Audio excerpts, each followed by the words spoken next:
Muy buenos días, amigos, que el día de hoy nos escuchan donde quiera que estén, pero nos están viendo y nos están escuchando. Como de costumbre, tenemos invitados, como siempre, muy especiales. En este caso, a un amigo de la escuela. No decimos cuándo, más simplemente fuimos muy amigos. Y posteriormente, por razones de su trabajo y del mío, también coincidimos en algunas actividades. Me refiero a Rogelio Montemayor Seguí, que fue precisamente gobernador de Coahuila. Rogelio, bienvenido, eres muy amable de estar con nosotros. Al contrario, muchas gracias por invitarme y esta oportunidad de platicar contigo y con las personas que te siguen en tu programa. Muchas Que gracias, Rogelio.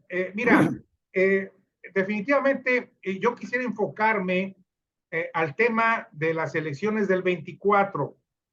¿Por qué razón? Creo que lo de Coahuila ya está demasiado, vamos a llamarle, enfilado, ¿verdad? Yo creo que difícilmente se le puede quitar el triunfo a Manolo Jiménez en esta alianza de PRI-PAN-PRD.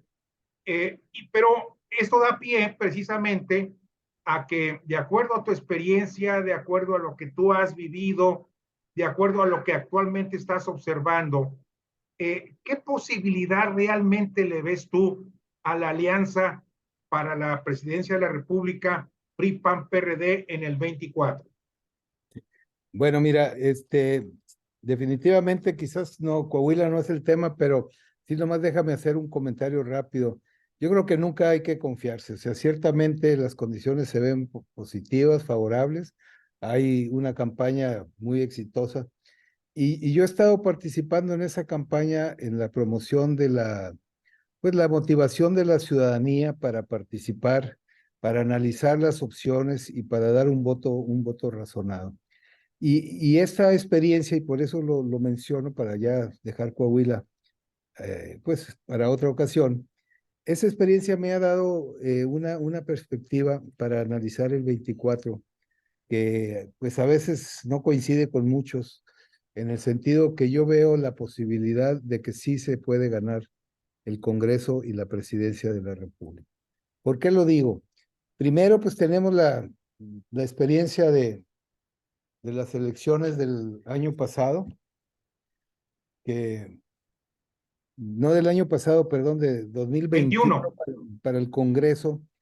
Ahí si tú ves dos cosas, si sumas los votos que se emitieron en esa ocasión de Morena y sus aliados y de toda la oposición, los distintos de Morena, pues estos suman casi 2 millones de votos más que Morena y sus aliados. Así es. Lamentablemente, ahí el factor es el movimiento ciudadano que fue separado. Y entonces la sumatoria es que al PAN, PRI y PRD le faltan como pues un par de millones de votos para superar a Morena. Pero eso es en el 21. ¿Qué ha pasado a partir de ahí? Pues yo creo que sigue habiendo varios factores que explican que sí se puede ganar.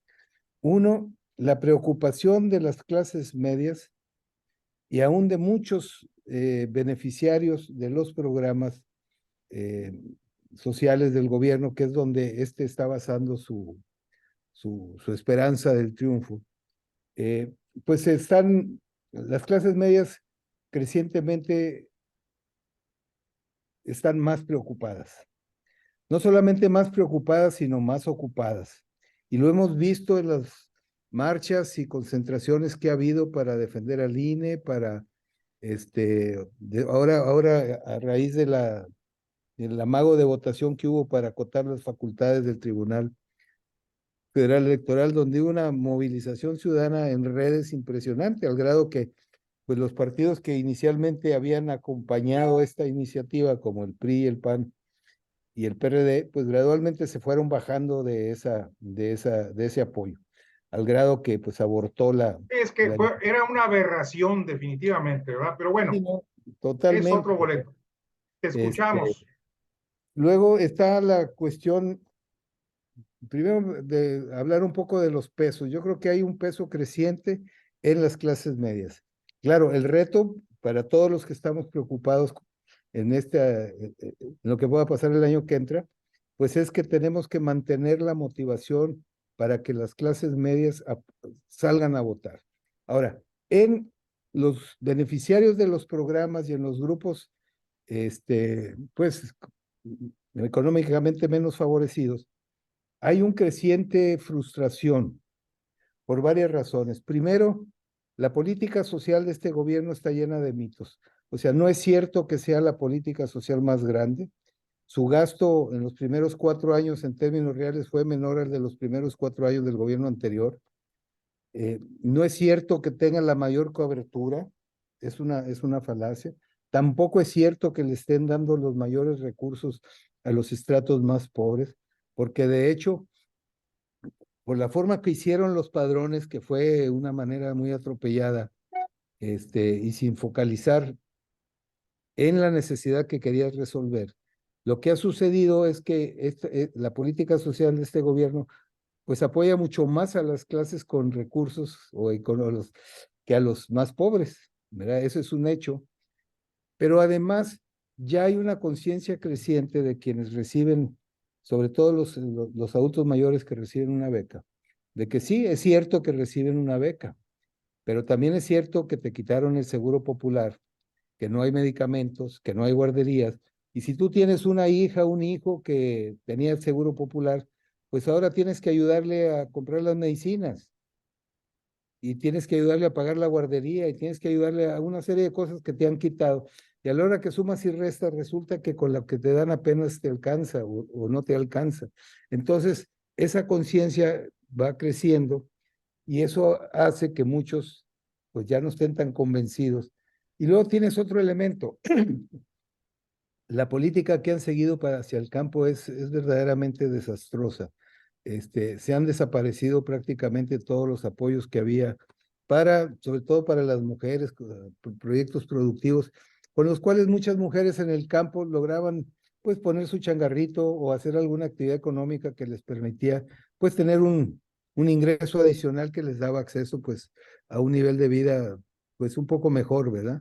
Eso se ha acabado y eso se resiente y se resiente mucho. Y ahora estas decisiones que están tomando de desaparecer prácticamente todo, todos los organismos estos que quieren desaparecer, pues va a afectar a más condición. Ahora, ¿qué otro elemento veo yo que es muy importante? Al gobierno ya se le acabó el dinero, no tiene dinero para mantener los programas sociales, por eso están haciendo las barbaridades que están haciendo, por eso quieren desaparecer tanta institución que son necesarias, ¿verdad? Porque no tienen dinero para mantener su política, sus programas sociales, sobre todo las becas, digo, las pensiones a los adultos mayores, que es donde ellos basan su mayor fortaleza. Porque los otros programas en realidad ellos mismos los han ido reduciendo en impacto. Sembrando Vida ha sido un fracaso, los jóvenes, esto de los, ¿cómo se llama? Jóvenes con futuro o construyendo un futuro, también es un fracaso porque pues como no lo estás vinculando a una capacidad real, no hay supervisión, no hay seguimiento, no hay compromiso, pues no sabes ni qué está pasando. Y Claro. y el Coneval, que es el que te evalúa esas políticas, pues te lo está diciendo, o sea, no estás avanzando en reducir la Además, hay pobreza. más pobres ahora que en el sexenio anterior, para acabar de amolar. Definitivamente, ¿verdad? Porque como se ha dedicado pues, a hostigar todo el sector privado, pues la inversión privada no ha tenido el dinamismo que debería de tener para poder crecer más rápido.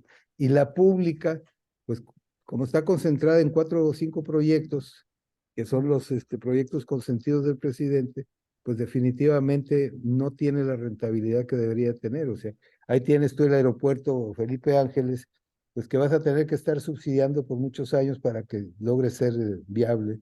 Esa refinería que si bien nos va a producir el primer barril de petróleo allá por el 25 o el 26, ¿verdad? Ese Tren Maya que no va a ser rentable jamás, ¿verdad? Ni siquiera, pues yo creo que el impacto que pueda llegar a tener en el desarrollo del sureste va a ser a muy largo plazo y tendrá que ir acompañado de otras acciones para que lo vincules al sureste hacia el exterior, hacia las exportaciones, ¿verdad? Total, la rentabilidad, si la pudiéramos medir, que no la podemos medir porque hay una opacidad impresionante, no sabemos cuánto están costando estas cuestiones, pero en el caso de la refinería, pues sabemos que de 8,000 millones ya anda por los 20,000, o sea, ya casi 3 veces más.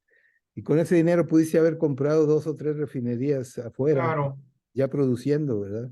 Este, y bueno, pues la política energética que es un desastre, y ahorita que tenemos una oportunidad muy grande de atraer mucha inversión por este fenómeno del que todos hablan, del nearshoring, pues la limitante es la energía, no tenemos suficiente energía y sobre todo renovable, ¿verdad? De fuentes renovables, energía limpia, y las empresas te están exigiendo tener, para poderse ubicar aquí en nuestro país, tener acceso a ese tipo de claro. energía. Entonces, todos esos fenómenos van a hacer que nuestros crecimientos sean muy modestos en este año y el que viene. Y eso pues te significa que hay más personas que no van a encontrar una oportunidad de ingreso o que van a tener que, porque acuérdate que casi cada año casi hay 1 millón de jóvenes que buscan, nuevos que buscan trabajo. No los estamos generando. Y traemos el rezago de los 2 o 3 años primeros de esta administración, donde no se generaron. ¿Y qué sucedió? Pues tratan de irse hacia afuera. El problema de la migración de México ya estaba resuelto, ya hasta 2018 eran más los jóvenes o los mexicanos que regresaban de Estados Unidos Así es. que los mexicanos que salían. O sea, había un flujo de migración favorable a México. Ahorita ya se revirtió, ahorita el año pasado detuvieron a 800,000 mexicanos tratando de cruzar ilegalmente a Estados Unidos. O sea, este problema que vemos de migración, que siempre hablamos de los centroamericanos y los cubanos y los No, venezolanos, pero también también es en México, nuestro. también es nuestro ese problema. Entonces, toda esa conjunción de problemas y la incapacidad del presidente de manejar, manejar la frustración, porque ve cómo se pone cuando las cosas no son como él quiere, a mí me da la esperanza de que se puede ganar el próximo año. Muy Ahora, bien. Perdón, es que tocaste ahorita el tema para mí central. Creo que tu análisis desde el punto de vista económico lo suscribo y creo que pudiéramos abundar mucho más en él. ujú, Sin embargo, el principal obstáculo que yo estoy observando es el cómo se puede hacer esta alianza PRI-PAN-PRD con la ciudadanía, porque ese es uno de los factores importantes en esta ecuación. Y yo veo en muchos estados de la República donde he podido incursionar en pláticas y comentarios y exposiciones que yo doy, que hay mucha reacción contraria para que se alíe realmente el PRI y el PAN por los intereses que tú y yo conocemos. ¿Tú crees que se pueda romper? La primera pregunta sería, ¿tú crees que se pueda romper esa histórica, eh, eh, vamos a llamarle adversidad entre el PRI y el PAN? Y la segunda pregunta que está ligada, ¿tú crees que realmente haya una auténtica disposición por parte de Alito Moreno y por parte de Marco Cortés para llevar a cabo esta alianza? mira, yo creo que uno de los obstáculos más grandes para la alianza son precisamente las dirigencias. Yo creo que a nivel digamos, de las militancias, hay la conciencia de que hay que ir juntos, ¿verdad? Y a nivel de la ciudadanía, yo lo estoy viendo en lo que estoy haciendo en Coahuila, definitivamente, la gente te lo dice, es que tenemos que ir juntos para parar a esto, porque yo no quiero que Coahuila se convierta en un Zacatecas, ¿verdad? Y eso predomina en muchas otras partes del país. Sí, no es una tarea fácil. Yo lo que pienso, y cada vez lo pienso más, es que mientras se deciden o no, y cómo hacer esta alianza para la presidencia, que vayamos trabajando para ganar la mayoría en el Congreso. Yo creo que eso no tenemos que esperar a que haya un candidato presidencial. Vale, Yo creo que podemos ya hacerlo. De hecho, yo ahorita hace un rato estaba platicando con el equipo que me ayuda en lo que llamamos Ciudadanía por Coahuila, que es como estamos trabajando allá en estas elecciones, como un colectivo ciudadano para motivar la participación y la a votar y a decidir tu futuro, ¿verdad? No dejarla en manos de otros, ¿no? Este, ¿cómo empezar a partir del 4 de junio a promover que no haya un candidato de Morena en el Congreso? O sea, ni un voto a Morena ni sus aliados en el Congreso.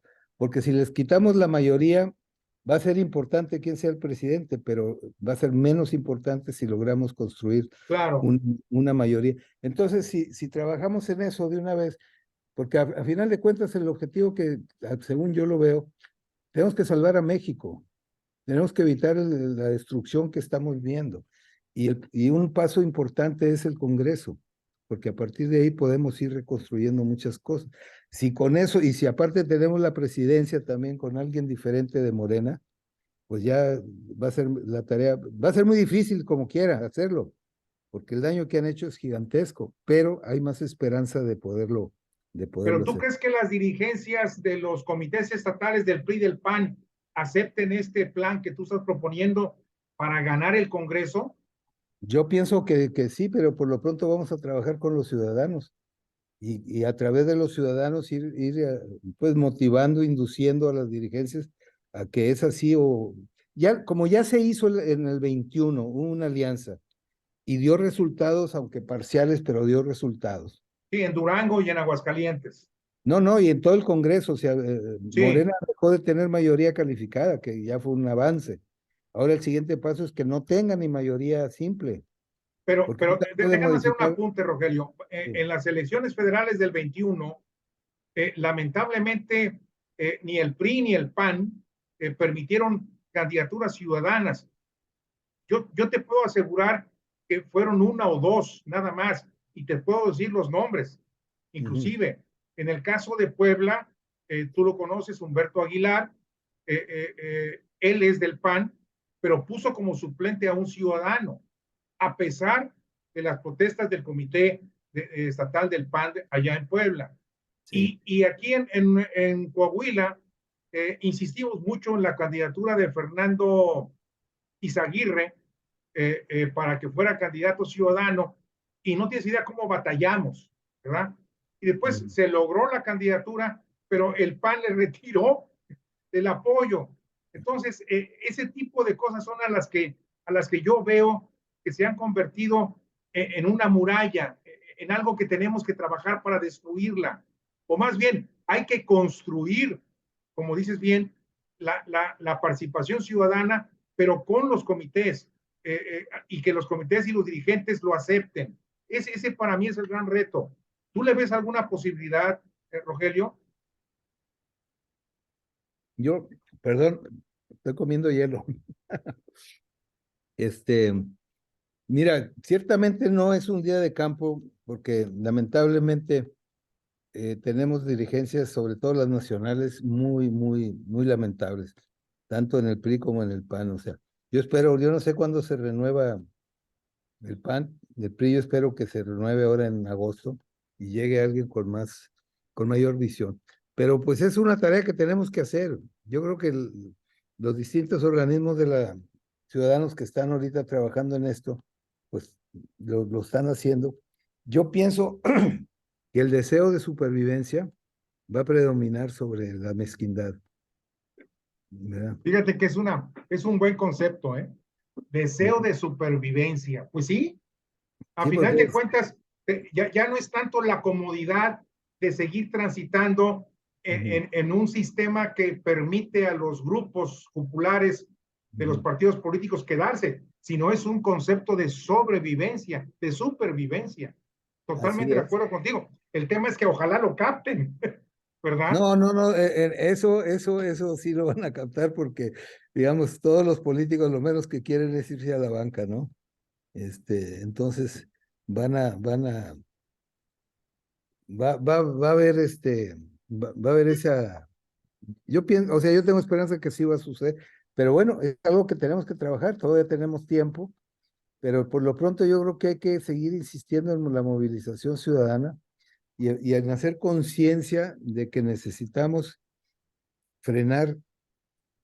Y no es tan complicado. Si tú te pones a analizar las decisiones que han tomado los diputados y los senadores de Morena, en estos años, No, pues, en las distintas votación, la vergüenza que hubo de esa votación que en 3 horas o no sé, 10 horas, llegó una iniciativa para hacer el famoso plan B, el famoso plan B, con y en faltas unas de cuantas horas, ortografía, con eran faltas no sé de cuántas sintaxis, leyes, hombre. cuántas páginas, cuántos artículos, y en 8 horas se analizó, se dispensaron todos los trámites y se votó.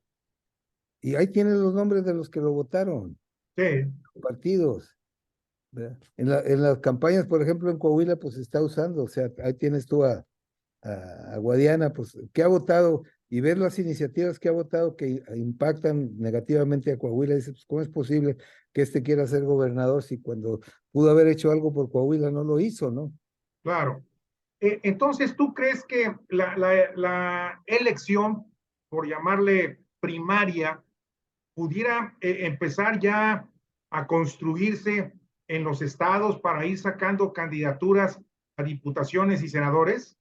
Yo trabajaría primero en crear la conciencia que el objetivo es que no llegue Morena. Y el segundo paso, quién sí llegue, pero si, pues, no voltearlo. Primero vamos a frenar a Morena y a crear la conciencia de que por ningún motivo vamos a aceptar a nadie de Morena, Ok, ¿verdad? ese es el concepto. Ahora, el cómo, creo que también es importante, ¿no crees? Sí. Bueno, pues eso es lo que hoy empezamos nosotros a pensar. Ya pronto te tendré alguna idea de cómo lo vamos a hacer, ¿verdad? Pero yo creo que los avances que ha habido en la organización ciudadana, hay muchas organizaciones que tienen ya una amplia presencia y comunicación con amplios grupos de ciudadanos, y yo creo que ese es un punto de partida, ¿no?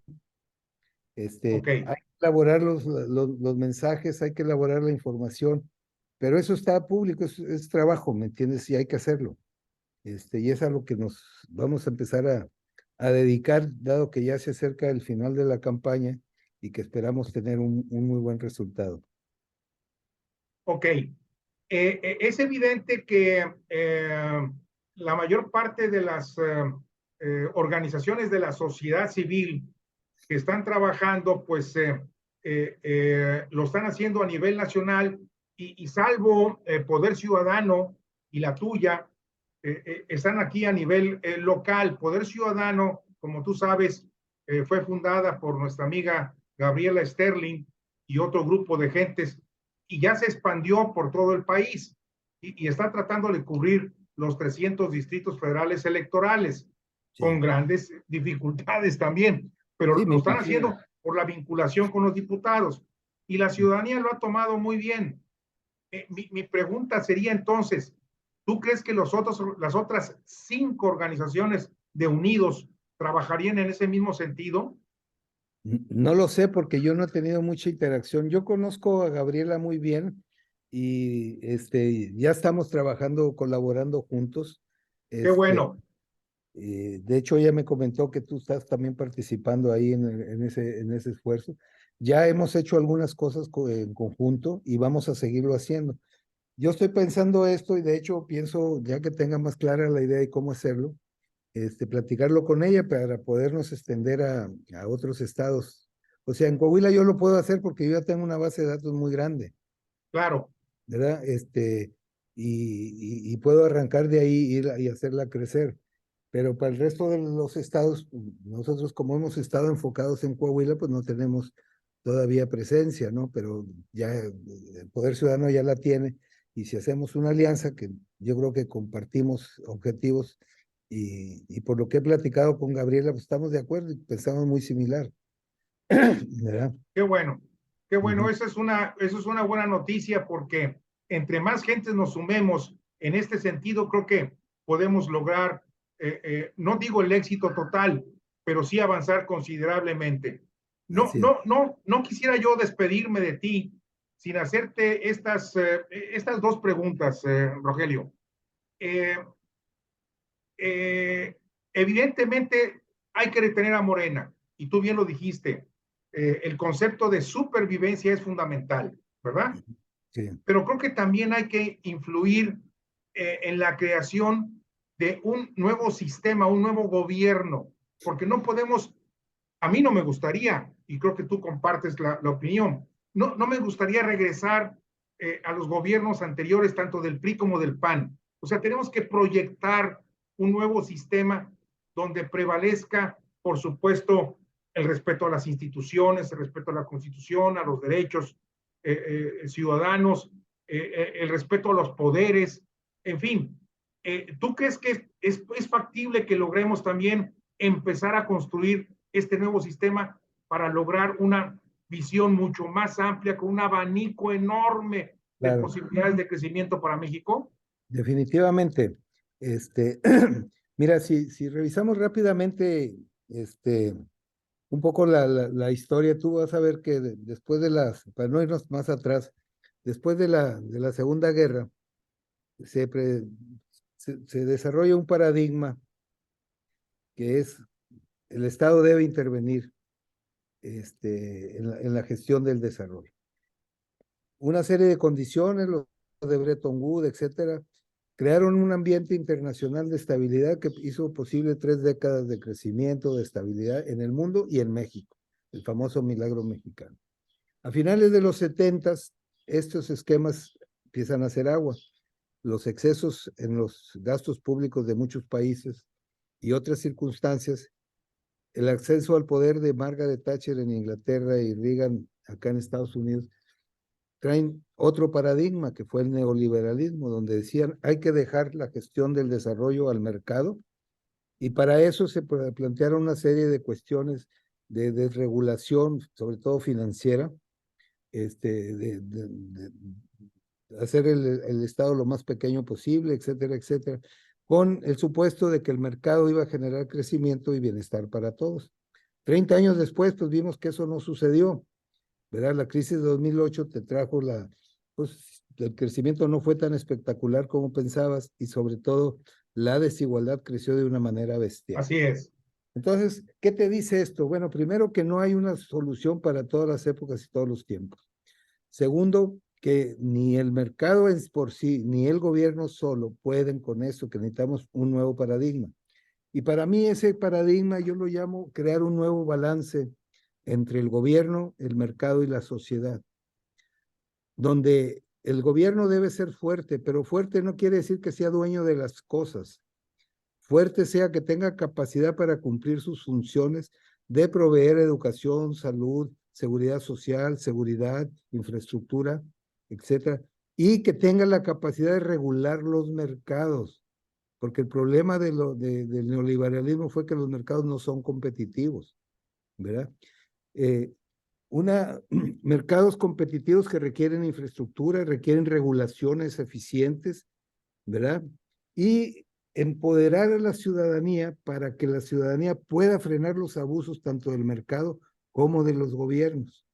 Y en torno a eso, digo, es mucho más complejo que lo que te puedo decir en estos momentos, pero yo pienso que por ahí tenemos que abordar y que los objetivos no pueden ser otros más que libertad y equidad. ¿Libertad para qué? Libertad para poder tener acceso a los derechos que te otorga la Constitución, a la educación, a la salud, a la alimentación, a la vivienda, etcétera. Libertad para que no abusen de ti, ¿verdad? ¿Equidad para qué? Pues es que los problemas que enfrenta el mundo actual, migración, cambio climático, etcétera, etcétera, son de tal magnitud que necesitamos colaborar. Y la única forma que la colaboración es posible cuando nadie está encima ni nadie abusa de los demás, Sí. ¿verdad? Cuando hay reglas parejas para todos, entonces podemos colaborar. Cuando tú sientes que pues, a ti no te invitan a las comidas, sino que te dejan allá en el patio o en la cocina, pues dices, ¿sabes qué? Ahí se ven solos, ¿no? Y Claro. tú, entonces, si trabajamos sobre eso, podemos traducirlo en políticas públicas, ¿verdad? Para poderlo hacer posible. Yo le he pensado mucho a esto, tengo esas ideas y pues espero que algún día tengamos algún núcleo lo suficientemente grande para que alguien nos pele, ¿no?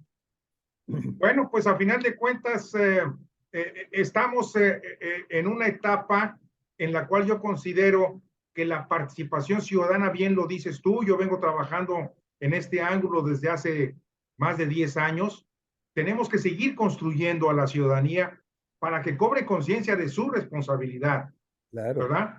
Y por otro lado, también estar observando y vigilando al gobernante. Caray, Rogelio, aprecio mucho estos minutos de plática que me quedo en el tintero con muchas preguntas más y por supuesto me gustaría abrir la oportunidad de que más adelante volvamos a platicar. ¿Cómo la ves? No, excelente. Cuando gustes nos ponemos de acuerdo y con mucho gusto estaremos de nuevo contigo. Es más, podemos hacer una transmisión visitando allá en Saltillo o en donde tú estés, con el objeto de poder abundar más en otros detalles. ¿Te parece? Me parece muy bien. ¿Eh? Muy bien. Pues te mando un abrazo y mi agradecimiento a nombre de la audiencia, que estoy seguro que van a entender muchas cosas con esta breve conversación que hemos tenido. Fuerte abrazo, mi querido Rogelio. Igualmente, y muchas gracias y saludo a la audiencia. Muchas gracias. Hasta luego.